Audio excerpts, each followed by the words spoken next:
Welcome students. देखिए आज हम क्लास 10th का इम्पोर्टेंट लेसन है आवर इन्वायरमेंट। चलिए स्टार्ट करते हैं। सबसे पहले देखिए इन्वायरमेंट क्या होता है। इन्वायरमेंट को थोड़ा सा हम समझ लें। Environment is everything that around us. जो हमारे चारों तरफ जो भी चीज़ें हैं वो एक इन्वायरमेंट है। इट कैन बी लिविंग, इसके अंदर लिविंग भी हो सकते हैं और non living means biotic and non biotic things दोनों ही क्या है इन्वायरमेंट के अंदर आएंगे। Non living chemical and physical component of the environment. Non living कौन से कंपोनेंट्स होंगे? फिजिकल और केमिकल कंपोनेंट जैसे कि सॉइल, एयर, वाटर, टेम्परेचर, ये सभी क्या है नॉन लिविंग है। और अगर लिविंग की बात करें तो plant, animal, micro organism, fungi etcetera, ये सभी क्या है लिविंग कंपोनेंट्स होंगे किसके? इन्वायरमेंट के। ये सभी क्या है इन्वायरमेंट ही है। अच्छा, अब इन्वायरमेंट में कुछ वेस्टेज होता है। वेस्टेज मीन्स जो भी ये लिविंग और नॉन लिविंग थिंग्स के द्वारा या इनके लिविंग नॉन लिविंग्स के कारण जो वेस्ट प्रोड्यूस होता है उस वो वेस्ट को हम डिवाइड करते हैं biodegradable and non biodegradable waste में। तो सबसे पहले बायोडिग्रेडेबल वेस्ट देखिए क्या होता है। ए biodegradable material can be defined as a material which can be decomposed by bacteria or other natural organism जैसे कि माइक्रोब्स है। ऐसे वेस्ट मटेरियल जो क्या है बैक्टीरिया या फिर माइक्रो ऑर्गेनिजम्स की हेल्प से डीकम्पोज किया जा सके उसको हम बायोडिग्रेडेबल कहेंगे। और ये क्या है पोल्यूशन नहीं फैलाते। For example food material, kitchen waste, other natural waste जैसे कि खेतों में जो पीछे वेस्ट बच जाता है, ठीक है, ये सभी क्या है एनिमल डग, ये सभी क्या है बायोडिग्रेडेबल है।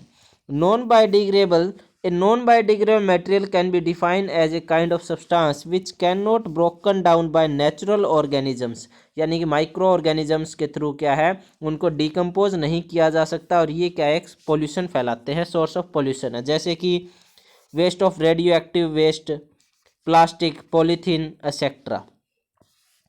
अब बायोडिग्रेडेबल और बायोडिग्रेडेबल नॉन बायोडिग्रेडेबल को अगर हम डिफ्रेंशिएट करें तो देखिए degradation process in biodegradable waste is rapid. इसमें क्या है बायोडिग्रेडेबल वेस्ट में जो वेस्ट है उसका डिग्रेडेशन यानी कि डिकम्पोजिशन बहुत तेज़ी से होता है। और नॉन बायोडिग्रेडेबल में क्या है बहुत ही स्लो होता है। Biodegradable waste is decomposed and degrade by microbes. ये माइक्रोब्स के थ्रू क्या है इनको डिकम्पोज किया जा सकता है, बट नॉन बायोडिग्रेडेबल को इनके थ्रू डिकम्पोज नहीं किया जा सकता, उसके लिए केमिकल प्रोसेस का यूज किया जाता है। उसके बाद है biodegradable waste are not accumulate but are used up a short time. इसको एक्यूमुलेट नहीं किया जा सकता, इसको हम स्टोर करके नहीं रख सकते और ये थोड़े टाइम चलता है। नॉन बायोडिग्रेडेबल को हम एक्यूमुलेट कर सकते हैं, लॉन्ग टाइम तक इसको यूज कर सकते हैं। Biodegradable waste become a part of biochemical cycles. ये सभी बायोकेमिकल साइकिल का ही पार्ट है, जैसे कि oxygen cycle, carbon dioxide cycle, nitrogen cycle, water cycle, इन्हीं का एक पार्ट होता है, ठीक है। और ये जो है ये इनका पार्ट नहीं होते और ये वेरी स्लो एंड टॉक्सिन, इनको ये धीरे धीरे ख़त्म होते हैं और एक टॉक्सिन प्रोड्यूस करते हैं, टॉक्सिन सब्सटेंस। उसके बाद biodegradable waste are use to produce energy. Energy produce करने में इसका यूज किया जाता है, जैसे मैन्योर, कंपोस्ट और biogas. Non biodegradable can be separated, इनको सेपरेट किया जाएगा एंड रिसाइकिल, और इनको रिसाइकिल किया जाएगा, बट ये बहुत ही एक्सपेंसिव हो जाता है, ठीक है। अच्छा, आगे हम इकोसिस्टम की बात करें। इकोसिस्टम क्या होता है? An ecosystem include all living things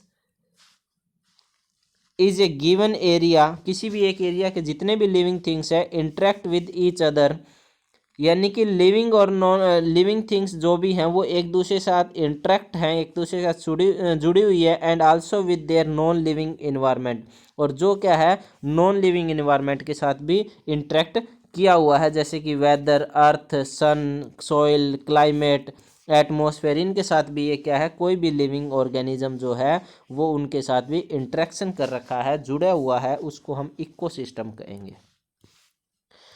अब टाइप ऑफ इकोसिस्टम की बात करें तो दो तरह के होंगे, एक नेचुरल और एक आर्टिफिशियल इकोसिस्टम। नेचुरल इकोसिस्टम कौन सा होगा? जो operate in nature by themselves, जो अपने आप चलता रहता है विदाउट एनी ह्यूमन इंटरफेरेंस, यानी कि इसमें ह्यूमन बीइंग का कोई इंटरफेरेंस नहीं होगा। जैसे कि pond, lake, desert, forest, ocean, ये सभी क्या है? नेचुरली होते हैं, इनको हम नहीं बना सकते। इट मीन्स ये क्या है?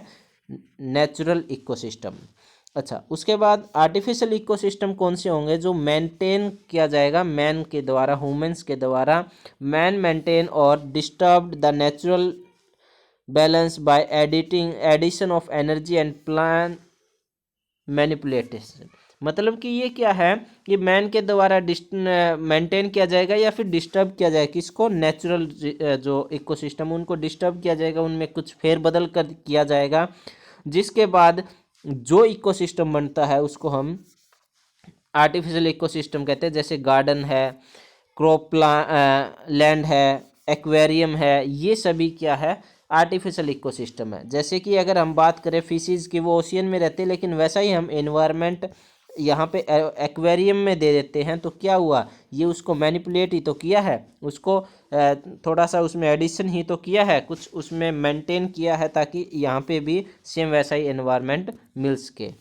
अगर ड्यूरेशन के बेस पे कहें तो ड्यूरेशन के बेस पे भी दो तरह के होते हैं, एक टेम्परेरी और एक permanent.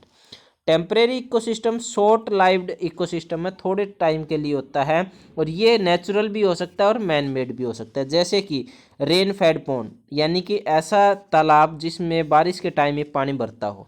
Laboratory culture of protozoa, protozoa को लेबोरेटरी में उसको एक ऐसा इन्वायरमेंट मिलना, ये क्या है? टेम्परेरी, कुछ टाइम के लिए, जब तक प्रोटोजोआ डेवलप ना हो जाए। परमानेंट क्या है? सेल्फ सपोर्टेड नेचुरल सिस्टम होता है, नेचुरल इकोसिस्टम होता है, maintain them self for a relative long duration, यानी लंबे समय तक। जैसे लेक है, फॉरेस्ट है, डेजर्ट है, ये क्या है? लंबे समय के लिए होते हैं। अगर साइज़ के बेस पे कहें तो भी दो तरह के होंगे, large and small. Small ecosystem जिसका साइज़ बहुत ही छोटा होगा, या फिर हम जिसको माइक्रो इकोसिस्टम कहें, जैसे ए फ्लावर पॉट, एक गमला है उसमें बहुत से फ्लावर है, वो क्या है? एक इकोसिस्टम ही तो है, लेकिन वो छोटा है। वाटर इन ए डिश, एक प्याले में पानी रख दिया जाए और उसमें मछलियां डाल दी जाए, क्या है? ये भी इकोसिस्टम ही है। लार्ज इकोसिस्टम क्या होगा? जो मैक्रो इकोसिस्टम होगा, यानी कि बहुत बड़ा इकोसिस्टम होगा, जैसे ओशियन है, फॉरेस्ट है, डेजर्ट है, ये क्या है? बड़ा इकोसिस्टम है। कंपोनेंट ऑफ इकोसिस्टम, इकोसिस्टम के कंपोनेंट्स कौन से होंगे? दो तरह के कंपोनेंट, क्योंकि इकोसिस्टम में लिविंग और नॉन लिविंग दोनों ही होते हैं, एक दूसरे से इंटरेक्ट होते हैं।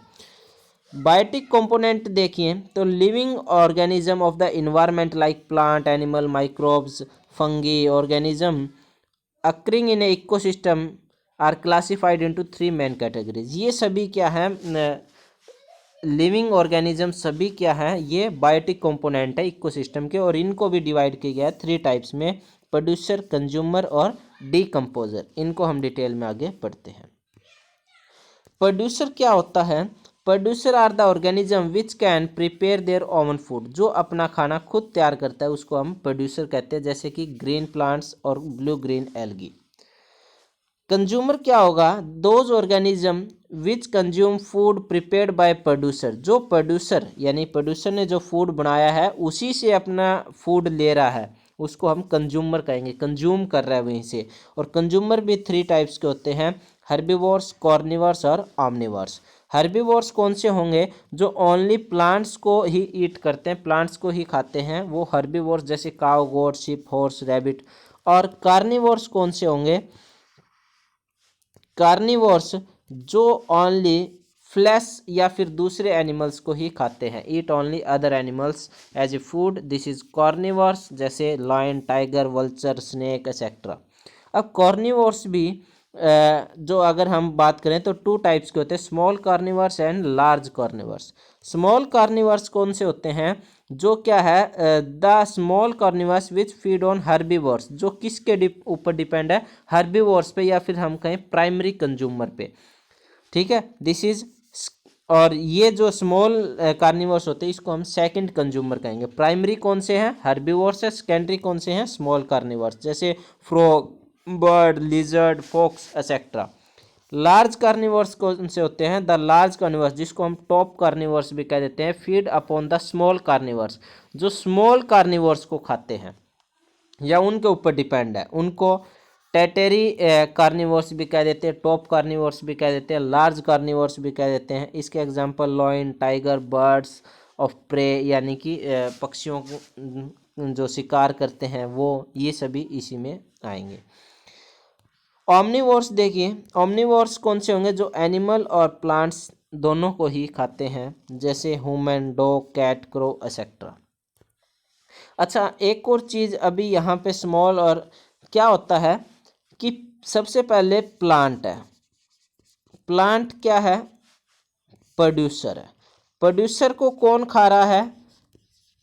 हर्बीवोर्स खा रहा है। हर्बीवोर्स यानी कि प्राइमरी कंज्यूमर है।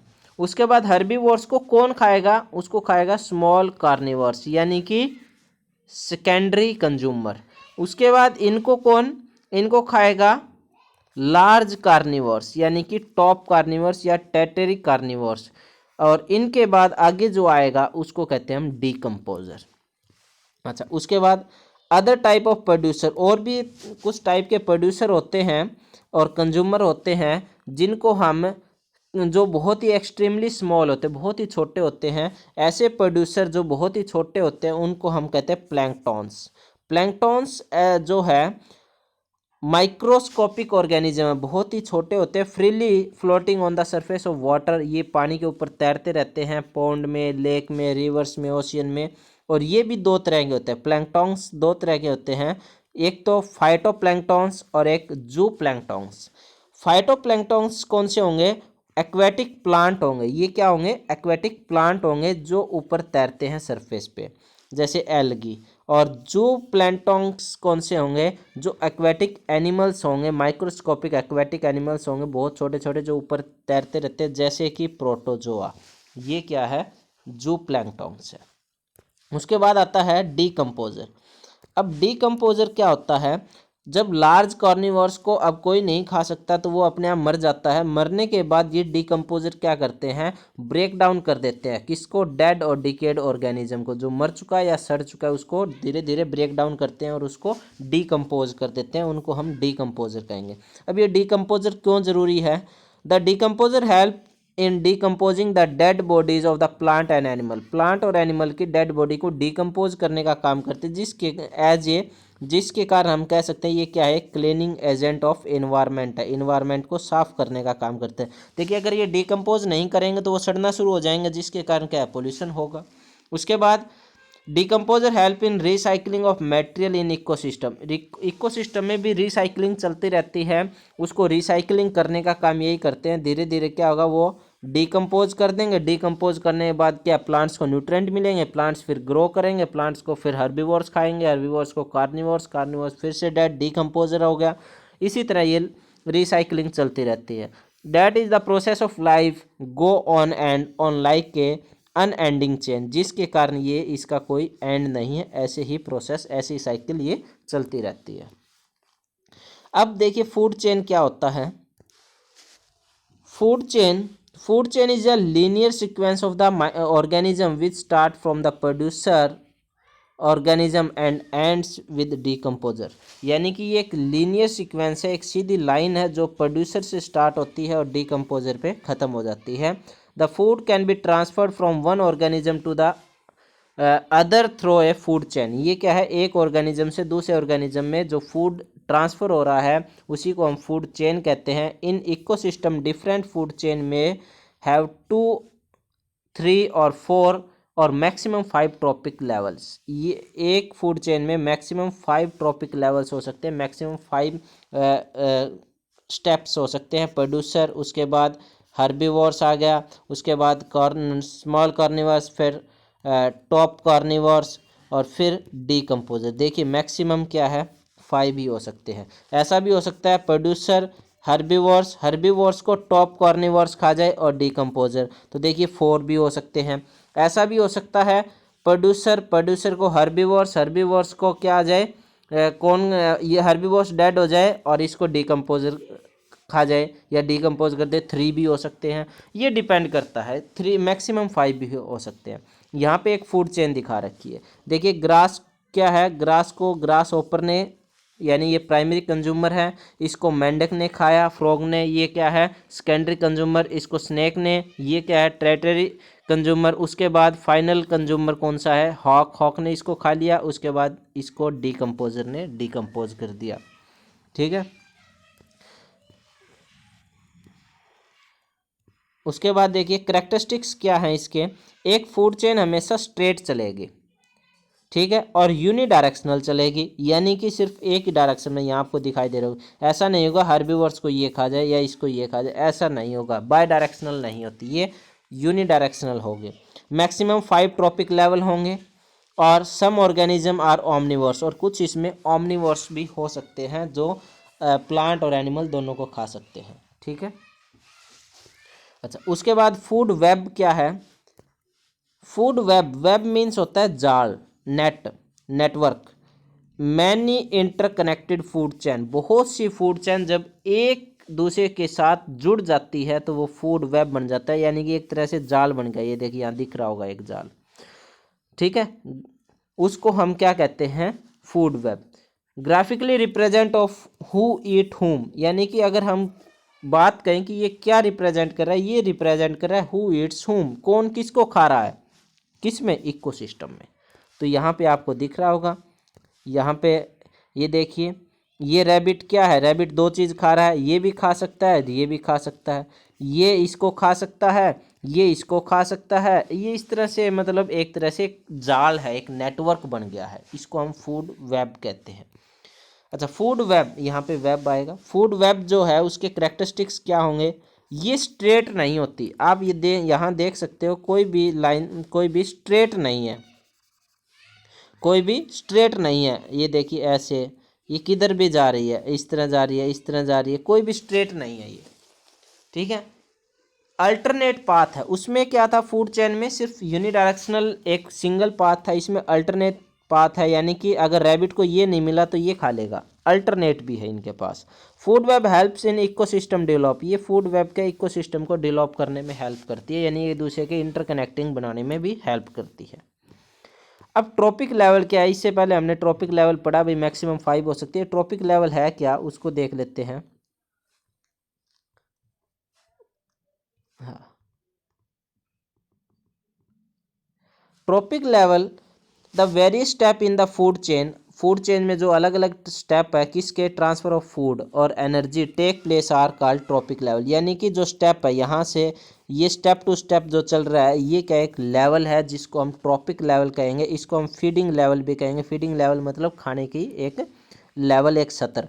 जैसे यहाँ पे आप देख सकते हैं सबसे नीचे वाले लेवल में कौन है, प्रोड्यूसर है, उसके बाद primary consumer, secondary consumer, tertiary consumer, फिर क्वार्टरली कंज्यूमर। ठीक है, इस तरह से ये ट्रॉपिक लेवल है। अच्छा 10% लो क्या होता है, 10% लो जो है वो समझिए, वेरी इंपॉर्टेंट है 10% law. The this law state that during transfer of energy from one trophic level to the next trophic level, यानी कि एक ट्रॉपिक लेवल से दूसरे ट्रॉपिक लेवल में जब एनर्जी को ट्रांसफर किया जाएगा, only about 10% energy is available to the higher trophic, तो क्या होगा, इससे इस लेवल से जितनी भी एनर्जी होगी उसका क्या है, जितनी भी एनर्जी होगी उसका क्या है, यहाँ से यहाँ तक उसका सिर्फ 10% ही एनर्जी ट्रांसफ़र होगी। रिमेनिंग 90%, अब जो 90% बच गया है वो कहाँ है, lost in respiration and heat, और वो 90% एनर्जी रेस्पिरेशन और हीट के फॉर्म में लॉस कर दी जाएगी। अब एक इसमें एग्जांपल दे रखा है, इस एग्जांपल के थ्रू अगर हम देखें, देखिए यहाँ से अगर हम पहले यहाँ से स्टार्ट करते हैं प्रोड्यूसर से, तो इस प्रोड्यूसर के पास जितनी भी एनर्जी थी, फॉर एग्जांपल इसके पास कितनी एनर्जी थी, 1000 एनर्जी थी, इसमें से 10% एनर्जी जो है, 10% एनर्जी जो है वो कहाँ चली गई, वो किसके पास चली गई, इस डियर के पास, और 90% जो एनर्जी है वो क्या होगी, ख़त्म हो गया, लॉस्ट हो गया उसका। उसके बाद इसका 10% यानी कि इसका जो है 1 जूल किसके पास ट्रांसफ़र होगी, लॉइन के पास, और इसमें इसका जो 90% है यानी कि 90 जो जूल है वो कहाँ ख़त्म होगी, वो ख़त्म हो गई है, किस में, एनवायरनमेंट में लॉस्ट हो गया, चाहे वो रेस्पिरेशन के कारण या हीट के कारण। अब इसके बाद जो एनर्जी है वो आगे ट्रांसफ़र होगी इसका 10%, और इसमें से वही 90% फिर से लॉस्ट हो जाएगी। बट एक चीज़ का इसमें ध्यान रखना है कि सन से ये प्लांट जो एनर्जी लेगा फोटोसिंथेसिस के थ्रू, तो ये क्या करेगा, इसके पास, सन के पास जितनी भी एनर्जी होगी उसका 1% एनर्जी ही क्या है, ये लेगा। फॉर एग्जांपल अगर इसके पास 100 जूल एनर्जी है तो प्लांट के पास कितनी जूल एनर्जी आई, सिर्फ 1%, यानी कि 1 जूल एनर्जी आई।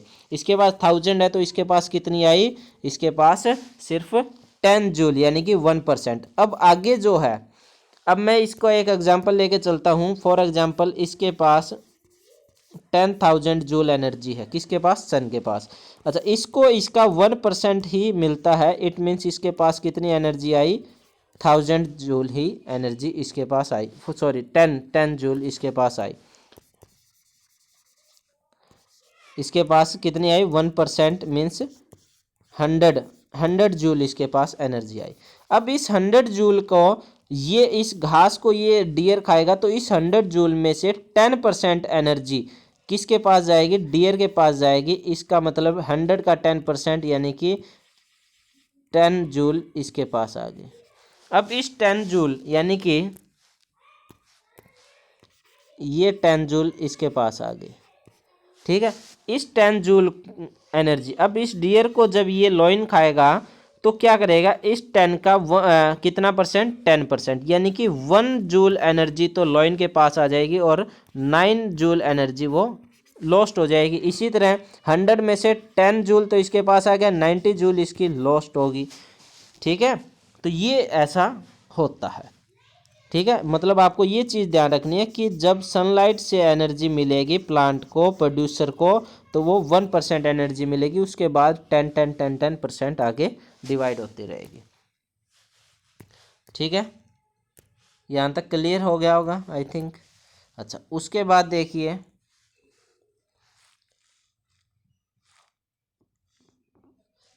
अगर हम लेयर्स की बात करें, हमारे अर्थ के सराउंडिंग जो एटमॉस्फेयर है वो अलग अलग लेयर्स में डिवाइड है। तो सबसे पहले जो लेयर आती है उसको कहते हैं troposphere. This is the lowest part of the atmosphere. ये अर्थ है, इसकी सबसे लोवेस्ट लेयर है वो कौन सी है, ट्रोपोस्फेयर है। That part we live in, जिसके अंदर हम जिंदा हैं या हम जी रहे हैं। It contains most of the weather, cloud, rain, snow, ये सारे मौसम है, बादल है, ये सारी चीज़ें जो है, रेन है, स्नोफॉल्स है, ये सारी ट्रोपोस्फेयर में ही आती हैं। This is the part of atmosphere the temperature get colder as distance above earth increase. जैसे जैसे हम अर्थ से दूर जाएंगे ये क्या हो जाएगा, इसमें टेम्परेचर कम होता जाएगा, या हम कहें टेम्परेचर डिक्रीज होता जाएगा, कूलर होता जाएगा, ऊपर ठंडा होता जाएगा। उसके बाद है in by about 6.5 degree Celsius पर किलोमीटर, 1 किलोमीटर के साथ 6.5 डिग्री सेल्सियस का फर्क पड़ता जाएगा, कम होता जाएगा, ठीक है। That actual change of temperature with height varies from day to day depending on the weather. Weather के अकॉर्डिंग डिपेंड करता है कि कितना टेम्परेचर कम होता जाएगा। उसके बाद अगली लेयर आएगी, ये जो अगली लेयर हम कहें ये कौन सी होगी, stratosphere. This extend to upward from the tropopause, यानी कि ट्रोपोपोज का मतलब जहाँ पे ट्रोपोस्फेयर खत्म हो जाती है उसके ऊपर की बात करें तो उसके ऊपर 50 किलोमीटर कौन सा है, स्ट्रेटोस्फेयर है। It contains much of the ozone atmosphere, इसमें क्या है, ओजोन एटमोसफेयर है। The increasing temperature with height, और अब ओजोन लेयर होने की वजह से क्या है, जैसे जैसे हम इस लेयर में जितना ऊपर जाएंगे उतनी ही इसमें टेम्परेचर बढ़ता जाएगा, गर्मी बढ़ती जाएगी। क्यों, क्योंकि because of absorption of ultra violet rays, क्योंकि ओजोन लेयर क्या है, अल्ट्रा वायलेट रेज को क्या करता है, एब्जॉर्ब करता है। एब्जॉर्ब करने की वजह से क्या, उसका टेम्परेचर बढ़ जाएगा। Temperature in the troposphere are highest over the summer pole. Summer pole यानी कि गर्मियों में सबसे ज़्यादा हो जाता है, सर्दियों में सबसे, विंटर पोल हम कहें वहाँ पे सबसे कम होगा। उसके बाद है अगली लेयर आएगी मेसोस्फेयर। मेसोस्फेयर स्ट्रेटोस्फेयर के बाद शुरू होती है, ठीक है। उसके बाद hence the temperature again decrease, उसके बाद फिर से टेम्परेचर डिक्रीज होना स्टार्ट हो जाता है। जितना ऊपर जाएंगे टेम्परेचर डिक्रीज होगा, यहाँ पर टेम्परेचर -90 डिग्री तक भी चला जाता है। द अगली लेयर आती है थर्मोस्फेयर या फिर आयनोस्फेयर। नाम से पता है थर्मो का मतलब heat, ions heat.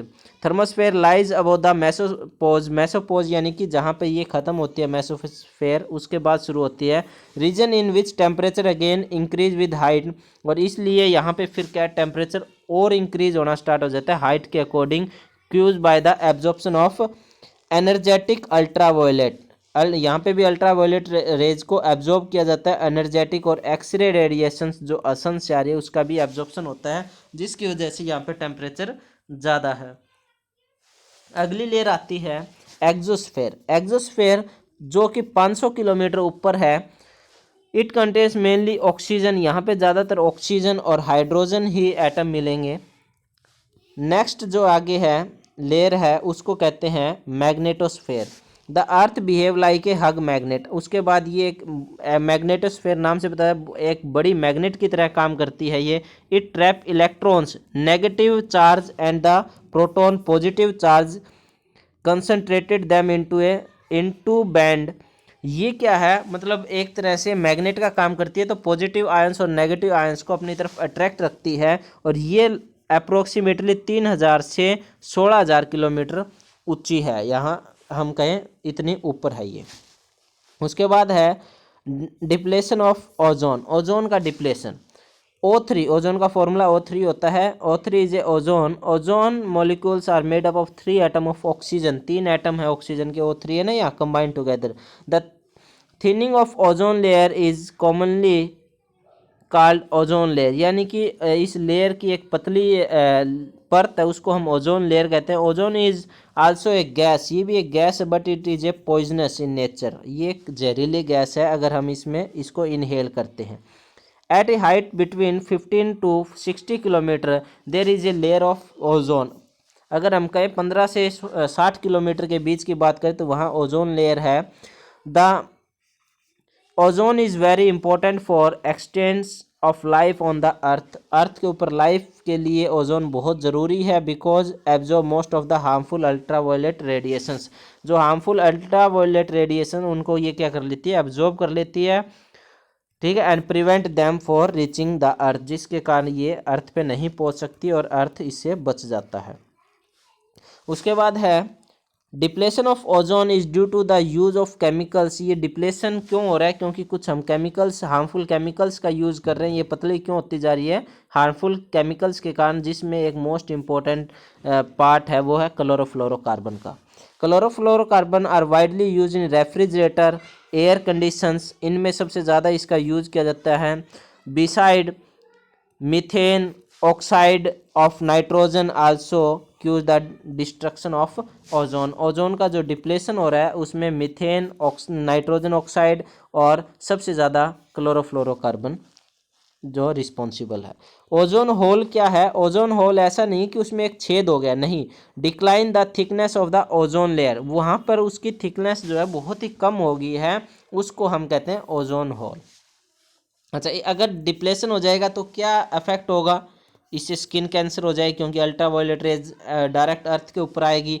Dimming of eyesight, आंखें कमज़ोर हो जाएंगी। डैमेज ऑफ इम्यून सिस्टम कमज़ोर हो जाएगा। डिक्लाइन ऑफ फोटोसिंथेसिस, फोटोसिंथेसिस भी की रेट कम हो जाएगी, क्योंकि हमने लाइव प्रोसेस में भी पढ़ा था कि फोटोसिंथेसिस पे टेम्परेचर का भी इफेक्ट होता है, अगर उसमें क्या है, और लाइट का भी इफेक्ट होता है, ठीक है। टेम्परेचर अगर बढ़ जाएगा, ग्लोबल वार्मिंग बढ़ जाएगी तो क्या होगा, फोटोसिंथेसिस नहीं हो पाएगा, ग्लोबल वार्मिंग हो जाएगी, बहुत ज़्यादा गर्मी हो जाएगी। ग्रीन हाउस इफेक्ट क्या है, देखिए green house effect. The green house effect is the process that occur when gas in earth's atmosphere trap the sun heat. एक ऐसी गैस का यूज़ करना जो क्या है कि सन की हीट को ट्रैप कर ले, उसको अपने अंदर खींच ले, एब्जॉर्ब कर ले। This process make earth much warmer than it would be without an atmosphere. जिसके कारण क्या है, मतलब यहाँ पे अर्थ के ऊपर इतनी ज़्यादा गर्मी हो रही है उसको कंट्रोल करने के लिए इसका यूज़ किया जाता है। Green house effect is one of the thing date make earth comfortable place और टू लिव, जिसके कारण क्या है, ग्रीन हाउस इफेक्ट क्या करेगा, ये अल्ट्रा वायलेट रेज या फिर जो हार्मफुल रेज है या फिर हम कहें जो सन की बहुत ज़्यादा हीट है उसको अपने अंदर एब्जॉर्ब कर लेगा और जिसके कारण क्या है, अर्थ कंफर्टेबल हो जाएगा रहने के लिए।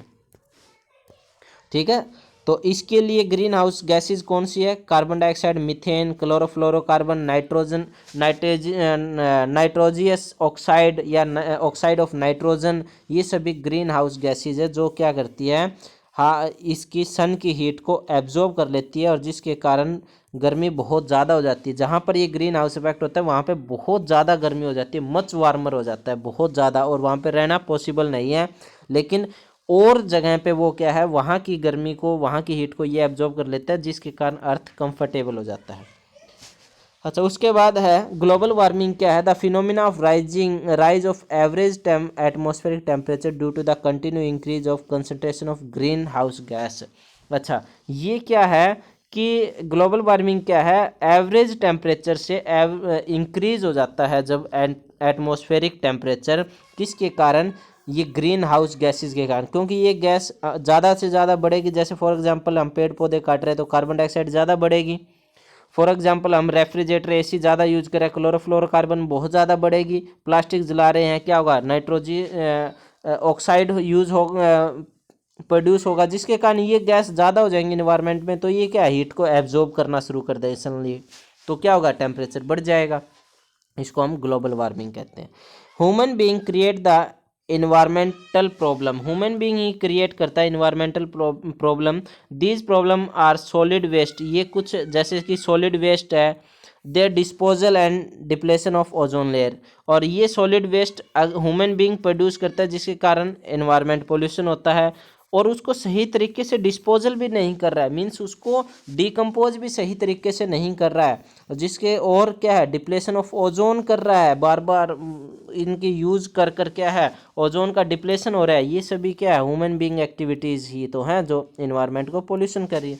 अब ये सॉलिड वेस्ट क्या हो सकते हैं, जैसे कि फूड वेस्ट, वेजिटेबल और फ्रूट्स एंड किचन जो है, किचन वेस्टेज, काउ डग हो सकता है, ह्यूमन एक्सक्रेटरा हो सकता है, फार्म वेस्ट हो सकता है, पॉलीथीन वेस्ट हो सकता है, plastic waste, rubber and leather, glass, cloth and metal article, solid waste from the chemical factories and other industries, hospital की कॉटन बैंडेज, सीरेंज, नीडल, ये सभी क्या है, सॉलिड वेस्ट ही है।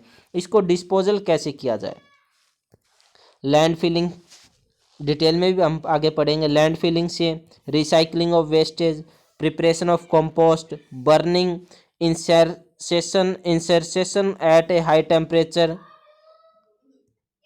Production of biogas and manure, इनसे हम इसको disposal कर सकते हैं। सबसे पहले है लैंड फिलिंग। लैंड फिलिंग क्या होता है, a land filling site is a site for disposal of waste material by burial, यानी कि एक ऐसी जगह जहाँ पर ये सारा वेस्टेज जो डिकम्पोज नहीं हो रहा है उसको क्या कर दिया जाए, दफन कर दिया जाए। ठीक है, तो ये क्या हो जाएगा, लैंड फिलिंग होती है। ठीक है, उस जगह पे फिर क्या है, बिल्डिंग वगैरह बनाई जा सकती है, क्योंकि खेती तो वहाँ होगी नहीं, क्योंकि वहाँ पोल्यूशन फैल जाएगा उस सॉइल में। अच्छा, उसके बाद रिसाइकलिंग कर दी जाए। रिसाइकलिंग, हर वेस्ट का रिसाइकलिंग कर कर उसको नया यूजेबल प्रोडक्ट बना दिया जाए, ऐसे नहीं फेंकना चाहिए, हमें रिसाइकिल के लिए इंडस्ट्रीज़ में भेज देना चाहिए। प्रिपरेशन ऑफ कंपोस्ट, कंपोस्ट क्या होती है, कंपोस्ट होती है एक तरह से खाद, हम कह सकते हैं।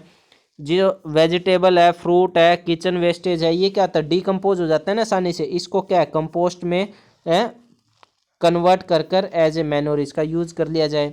Burning eight a high temperature, बहुत ज़्यादा हाई टेम्परेचर पर इसको बर्न किया जाए, इंसर्सेशन हो जाए, is a waste treatment process that involve the combustion of organic substance contain in waste material, ऐसे सब्सटेंस जिसको अगर हम जलाएंगे तो भी प्रदूषण करेगा, दफन करेंगे, ब्यूरिल करेंगे तो भी पोल्यूशन करेगा, ऐसी, और अगर उसके बीच में लास्ट में कोई ऐश वगैरह बच गया तो भी पोल्यूशन करेगा। तो ऐसे वेस्ट को हम क्या करें कि इतने ज़्यादा टेम्परेचर पे, मोर देन 1000 डिग्री सेल्सियस के टेम्परेचर पे उसको बर्न कर दे, जिसकी वजह से उसके पीछे जो वेस्ट है बहुत ही कम रह जाए और पोल्यूशन भी ना हो।